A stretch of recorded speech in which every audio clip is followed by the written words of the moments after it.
And when I, by the way, when I see the way that Palestinians remain so resilient in spite of everything, I ask myself, how on earth could I ever lose hope? And indeed, it is what keeps me going. It is what allows me to do this work today, and what has inspired me to do what I do, and I hope can inspire all of us as we learn from each other. You know, I think about the way an unarmed child approached by a soldier, the fear of the soldier, and yet the incredible purity and strength of that unarmed child in Palestine. It's a kind of image that sticks in me, the way that even those who are oppressed, in fact, are the strongest in so many ways, because we have justice on our side, and I support those struggling, of course.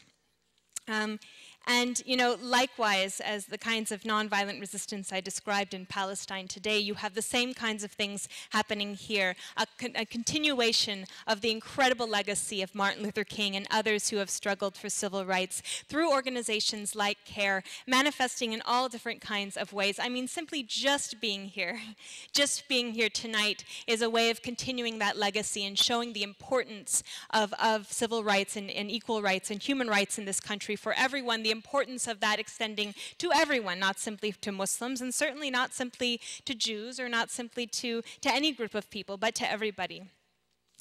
What I witnessed, even just going into the room back there with the kids, the incredible cherishing and preserving of national and ethnic identity here in the United States, of the American identity as well as the Muslim identity, especially with regard to youth. And I'm so, every time I come into an Islamic community, I'm so moved. I'm jealous, frankly. I wish I had had that kind of moral fortitude instilled in me from such an early age, of pride and openness at the same time, incredible tolerance. I mean, when people talk about, amen, tolerance, people ask me, how was I received in Palestine? I mean, I've never been treated with more tolerance and openness in my entire life by people who I thought would have no reason to be so open. And I feel the same way here in the United States, being incredibly welcomed, and thank you to everybody who has welcomed me so far. It's been a great journey here today. I was going to talk about the youth in particular, in particular the Muslim Youth Leadership Symposium. I don't know if you guys have seen the video online. It's incredible, these kinds of initiatives by CAIR, and I believe that one, perhaps the most important way of continuing that legacy of civil rights, the way that the Palestinians, in their extraordinary resilience and courage, marched down to that wall, that here in the United States, without a physical wall, how do you march down to that wall? And I believe that supporting organizations like CAIR, being active in organizations like CAIR, is truly a way of manifesting that activism, that grassroots advocacy for human rights and equal rights. And so, as I watch the way people in this community go about this extraordinary resilience, my fears go away. You know, initially when I got back from Palestine, I was so afraid. I was so afraid. I thought people are going to eat me alive. There's so much controversy about this. I'm going to be attacked, and I know that people are attacked. And yet I forced myself to go out there and to talk about what I had seen and to simply be honest. And what I found was an incredible openness that I did not know existed among Americans. I found that so many Americans are afraid of talking about the issue I'm involved with, and I think it extends universally to other things. With regard to Palestine, people are confused about the categories Jewish, Israeli, Zionist. They think that anybody who might criticize attacks on Palestinians is criticizing Judaism, but that's absurd. You know, occupation and oppression have nothing to do with Judaism. And likewise, to speak out against them is not anti-Jewish. It's in line with a tradition of social justice that has been the pride of many Jewish people and others for such a long time. And likewise, you know, wiretapping and headscarf laws and racial profiling, there is nothing American about these things. And there is nothing anti-American about speaking out against them. On the contrary, it is the way to fulfill American values, is to be doing things like CAIR is doing today.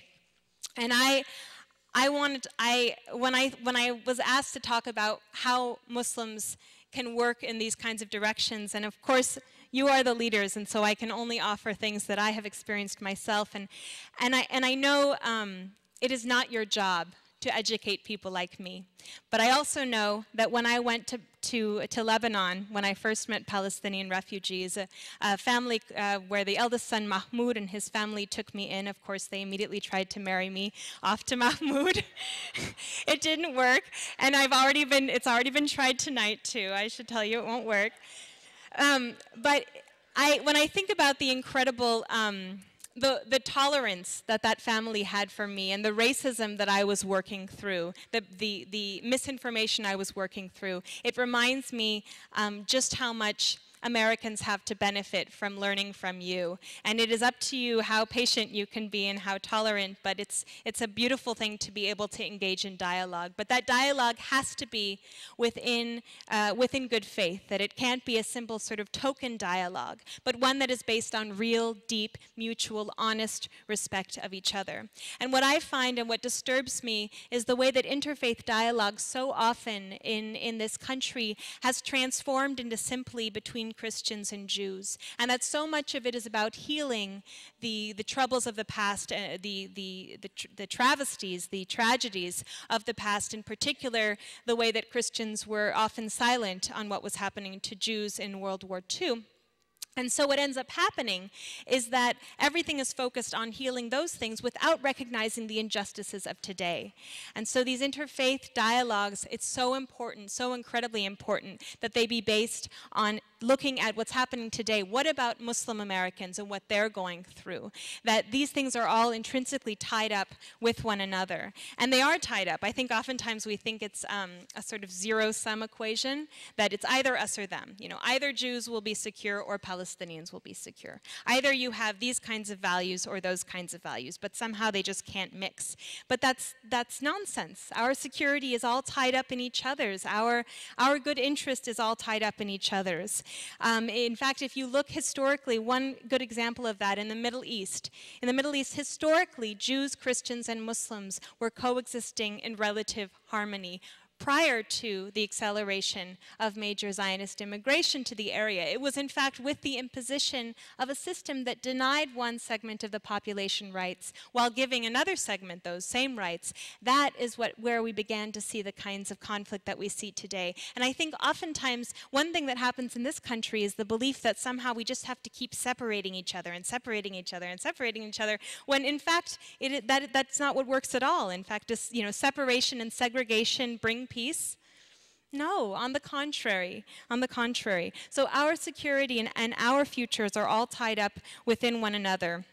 And to me, that gives me a great kind of faith that there is this model in the past that there's nothing inherently incompatible about any of us, but that we truly can live and work together by reaching out to each other, by reaching out to other people of color. I mean, I don't know if it's going to happen because of the snowstorm, but I am so excited to be in Oklahoma to learn more about indigenous struggle in this country, reaching out to Native American communities, and for this organization, knowing that it is building coalitions for justice with other organizations, with other people of color, with others who are similarly involved in these kinds of struggles. It is that way that we will begin to really build that movement towards peace, in the same way that we see Palestinians, Israelis, and others building coalitions towards justice in Israel-Palestine. And it is through my experiences in Palestine and with people like there are here today that I become confident and hopeful that as Martin Luther King said, the universe bends towards justice,